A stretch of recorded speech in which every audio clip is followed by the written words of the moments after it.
Ndị be anyị ekene m unu. Asị m ka echiri ya zelu. Alright, once again, good morning, good afternoon, good night. It depends your time and your wonderful location. You are joining us today at Eastern News 24.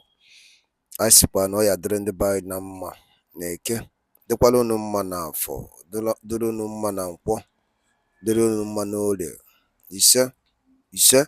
A sị na Maazị Nnamdi Kanu ọ ya dịrị ya na mma, dịkwara our PM na mma, Maazị Simon Ekpa, and ọ ya dịrị all the freedom fighters ndị na-azọ ka anyị were onwe anyị n'obodo a. Ọ ya dịrị unu niile na mma. Ise ise. Alright, unu anyị n'iwu akwụkwọ a, o nwere nwanne anyị nwoke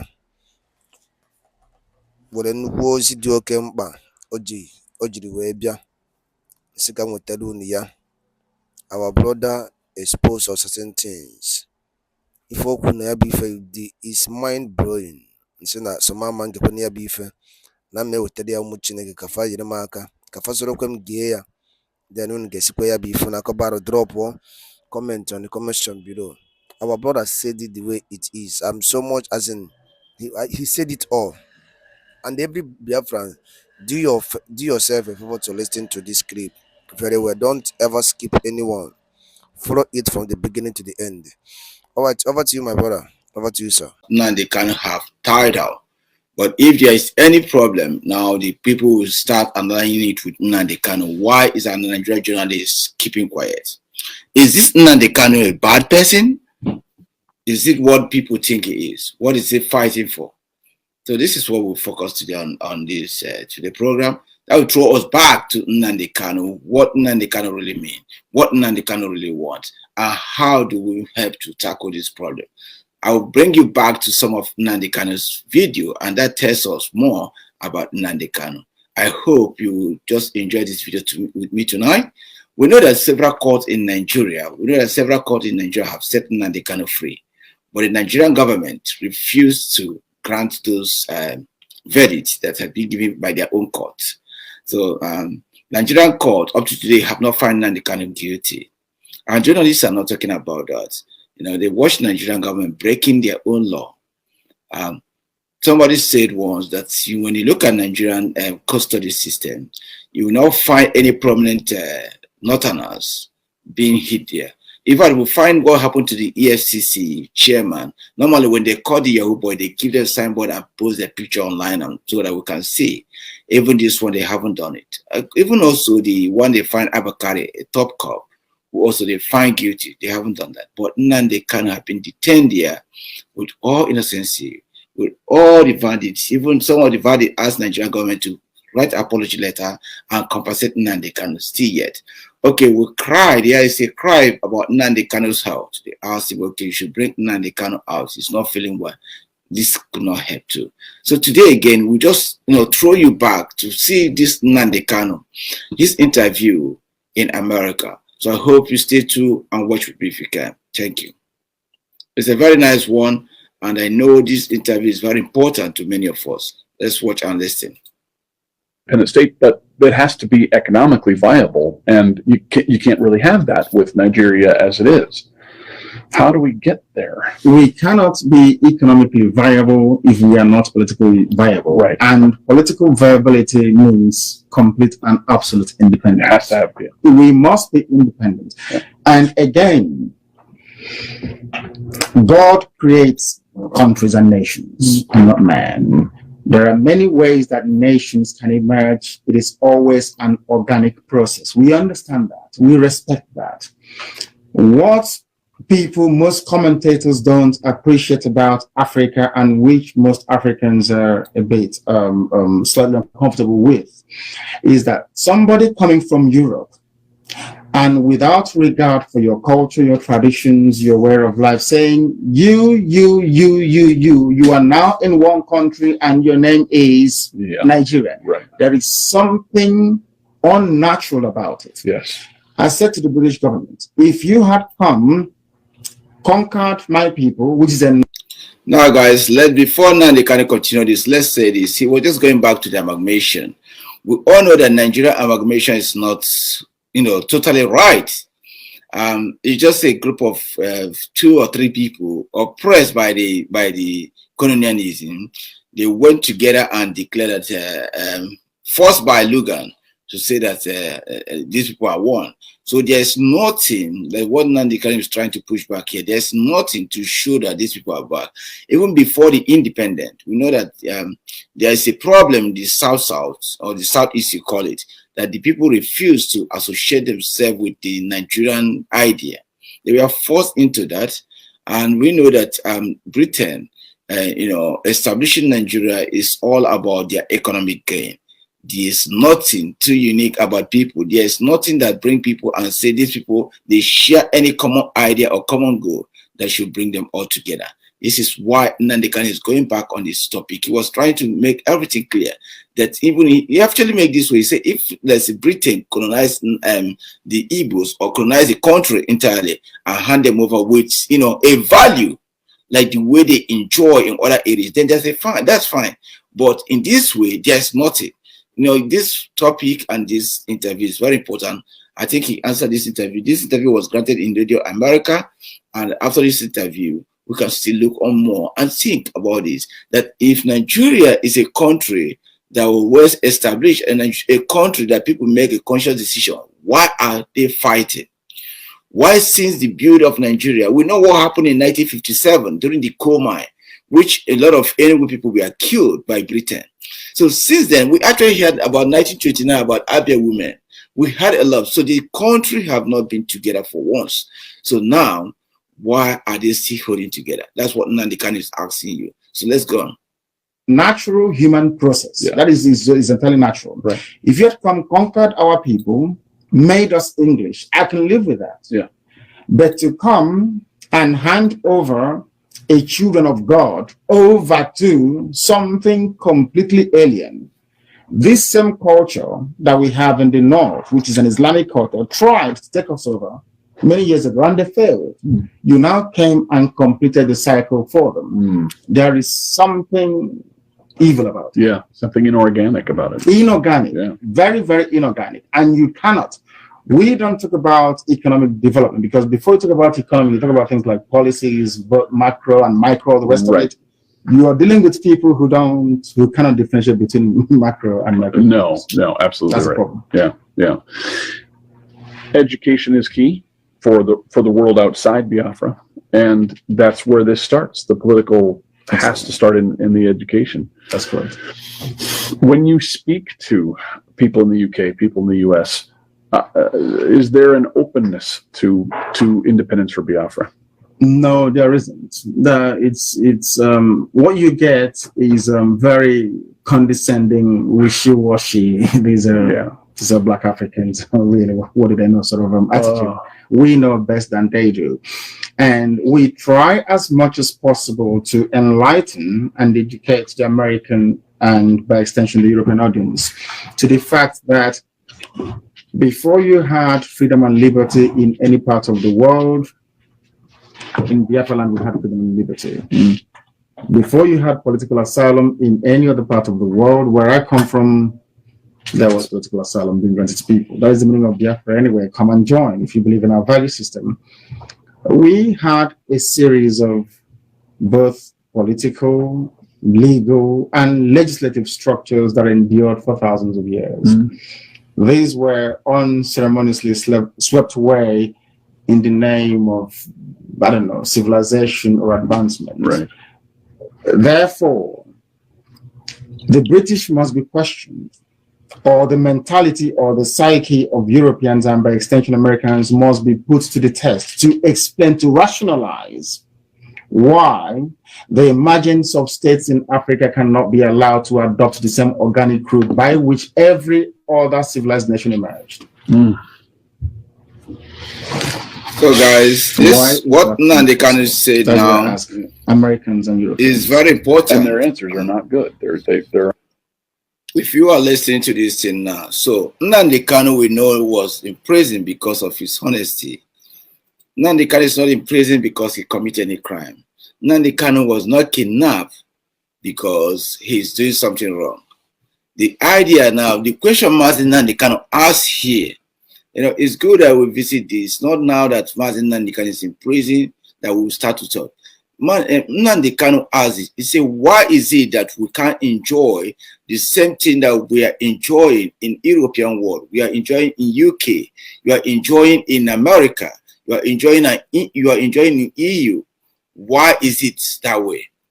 Why is it that we, like maybe the people of Biafra, want to have a government that is functioning, that people can have avenue, that people can have access to healthcare?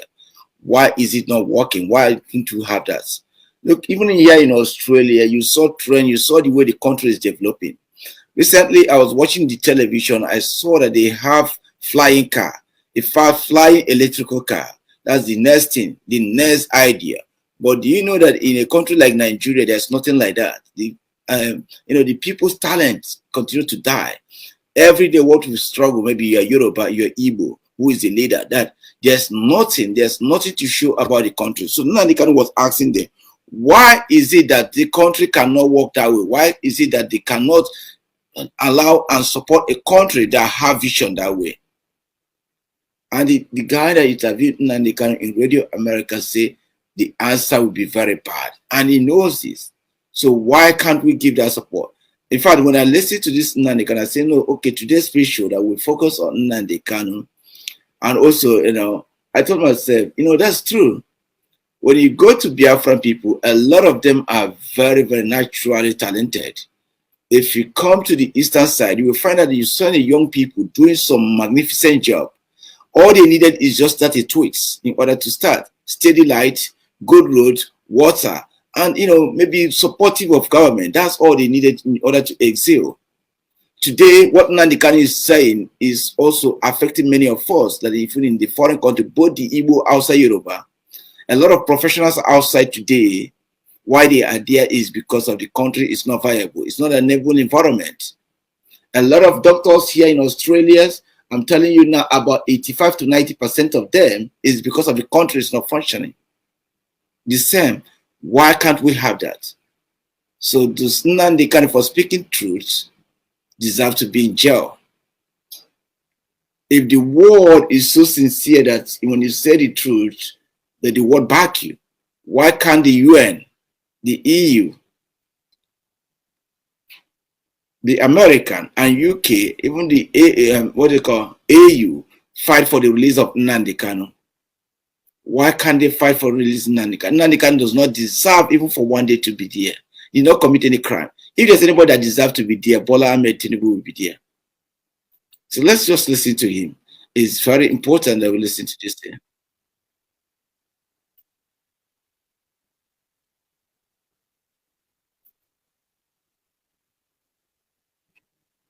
That is what makes you a human being, or as an animal.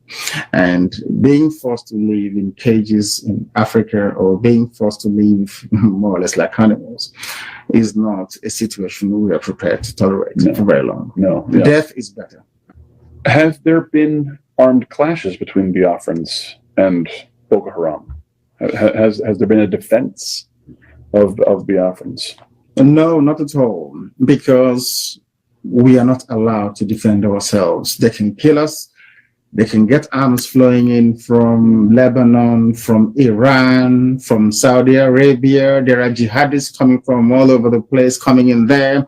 There was a plane load of arms that came in, was detained at the airport from Egypt. The Arab world, that is what drives me insane. The Arab world and the Islamic world are busy supporting Boko Haram in their stated aim of spreading Islam to Christians in Nigeria. The Christian world are not reciprocating. They're not coming to our rescue. I don't know how you can defend yourself against somebody who is armed with RPGs, armed with AK-47s. I don't know if you do that through prayer and fasting. I do not know. Right. But that is the sort of condition we're faced with. In other words, as we speak right now, the process of Islamization is gathering momentum, and no one is doing anything. Right. It's medieval. It's you will convert or you will die. They crucified some people. Was it 2 days ago? I think we've got the pictures on Facebook. They crucified some people. They actually crucified. Yeah, they did. Yeah. It's something ISIS is doing. that they're doing that. You either convert or we kill you. And I don't know why the world expects us to deal with that. It's either there's something going on. It's either everyone else is a Muslim. That's why I say sometimes that everyone in the West is a Muslim. That's what I say, because you couldn't possibly keep quiet when such a thing is going on. No. It's terrible. No. Terrible. You're opening my eyes in ways I knew this was going to be eye-opening. I did not realize what is happening. Who is Boko Haram organically? Are they a government creation? Are they... Boko Haram is, you need to understand the geopolitics of Nigeria to then start comprehending the concept or the ideology that drives the insanity that is Boko Haram. In the north, you have the areas you call the Mohammedan Emirates of the North. These are people who are predominantly, by ancient culture and tradition, Islamic. They are Hausa, Fulani people. In the west, coming down near Lagos, is you have the Yoruba people, and in the east you have the Biafran people. Now, the Hausa Fulani people, we are told by the British that they have the right to rule in perpetuity Nigeria. The British in 1953 and 57 were involved in a massive fraud to rig the census results. In other words, they skewed the numbers to always favor the Hausa Fulani people that they may remain in power. And the reason for that is that the British is scared that Biafran people, especially the Igbos, are somehow... Now, guys, you see, if if you're from the Western world, you see sometimes you say, "Oh, scam." What Nnamdi Kanu was telling us old history.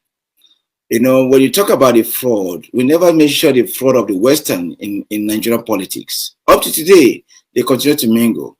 We saw what happened, even the current one, that when somebody, they know that this person did not win the election.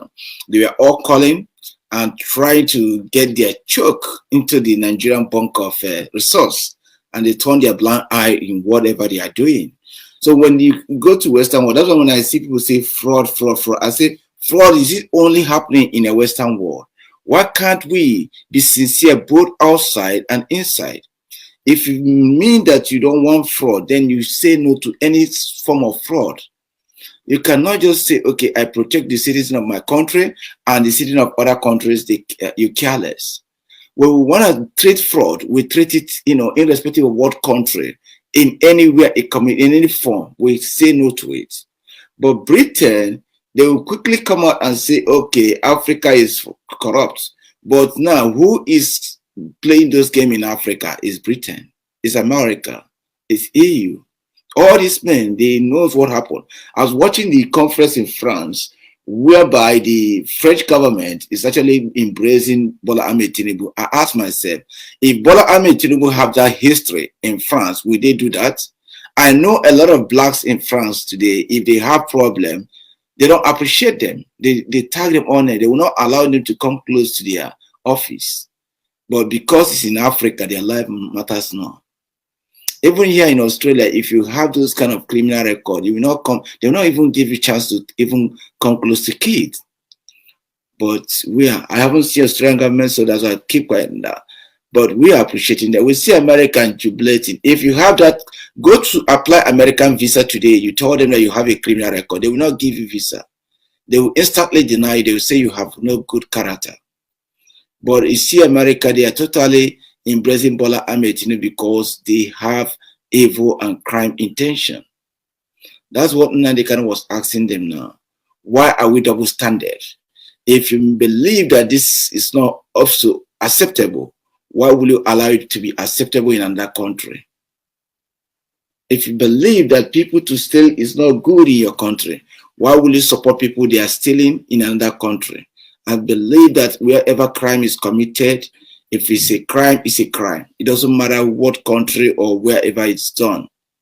The same thing that applied, you applied. If you know that if people commit crime in your country, you will not allow them to be in politics, then you should not support politics or politicians that commit crime to gain power. This is what Nnamdi Kanu was saying now, how the Britain, how the Britain rigged Nigeria election. By all means, they rigged the election. If Africa that you're seeing today that is corrupt, it's been taught by Britain. That's how the corruption came in. Africa wasn't corrupt.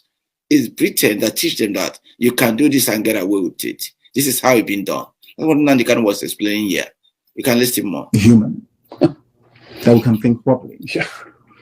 And we have the oil. The oil wells the reserves, everything is where we come from. And the British couldn't retain or sustain their colonial presence in Africa because the USA asked them to leave.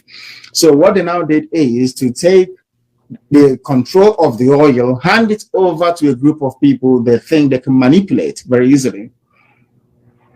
That's all. That's what has happened.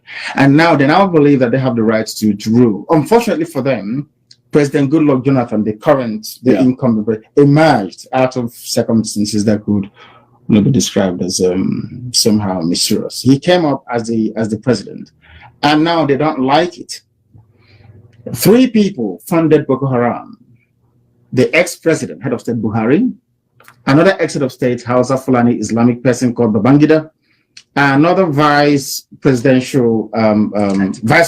Atiku Abubakar. They consciously went out to fund Boko Haram because Buhari said after Jonathan won the 2011 elections that I will make the country ungovernable. He said it openly.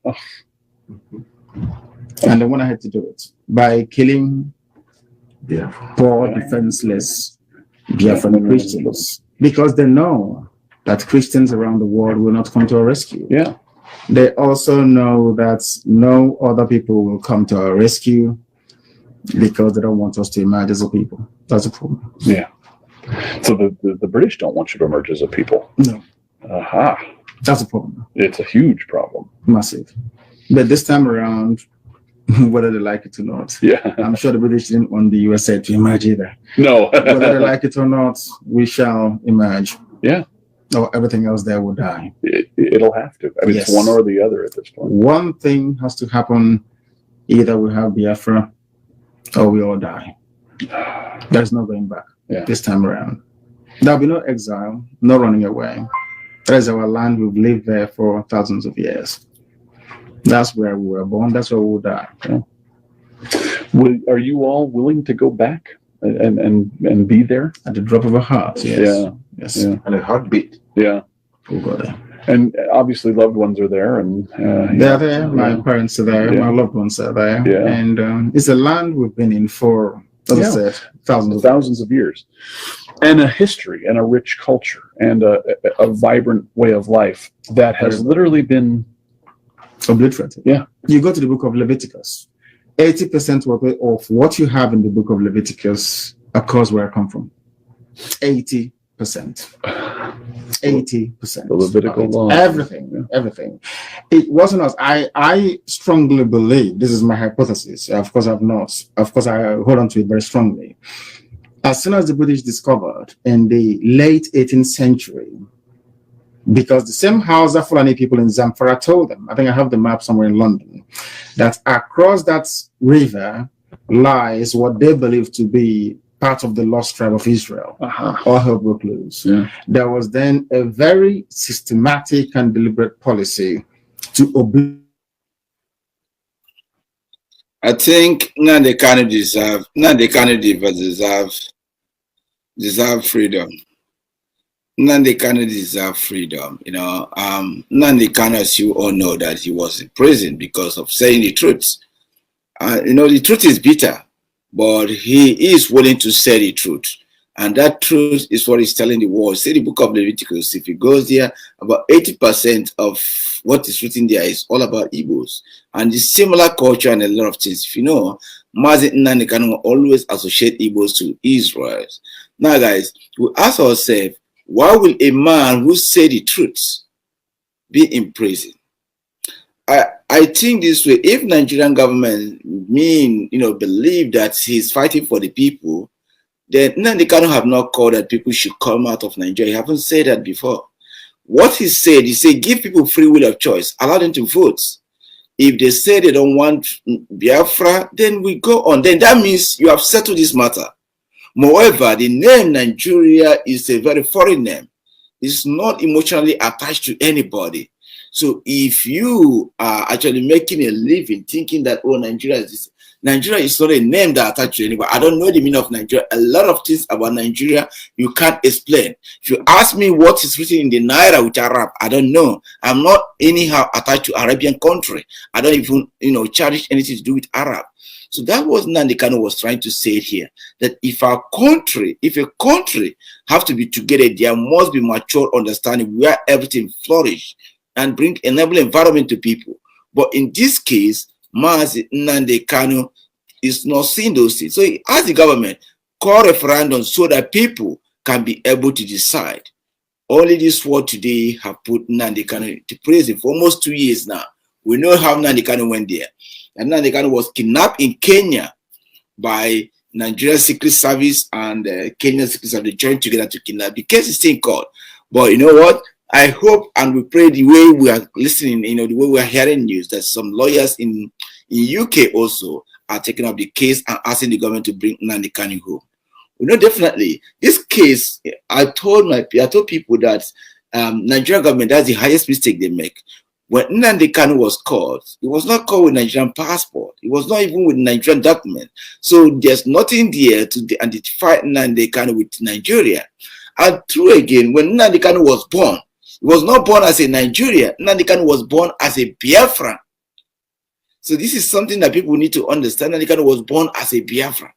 He was not born in Nigeria. So a lot of things here that we need to take onto. So let's listen to Nnamdi Kanu. It's very important. I like this interview because that gives you, chance to see the mind of Nnamdi Kanu and knows Nnamdi Kanu in person. You see? So listen to him. They will tell you.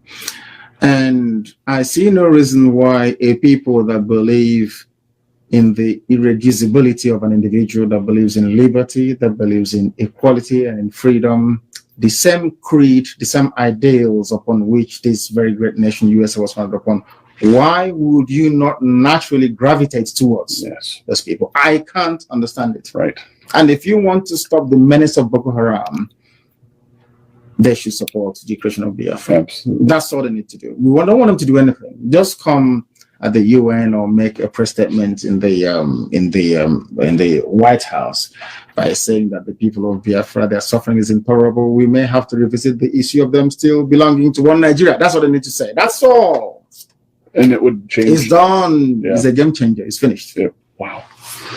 We don't need US troops to come. No. We are more than capable. We held out for 3 years. Yeah. Against the combined minds of Britain, USSR, and the entire Arab world for 3 years. So we can deal with them. Trust me, we can. We can. And do they want that? Does Boko Haram want that? Do they want that violent end? They do. And sometimes in life, you need to confront them violently. Yeah. Or else it will continue to fester. Yeah. We must meet them. And that's hard as Christians. Yes. That's hard. Very, very hard, because we don't take life where we come from. No. In other cultures and religion and language, you call another person a human being or a person. Where we come from, we say matter, which means the beauty of life. So you're forbidden from killing anybody.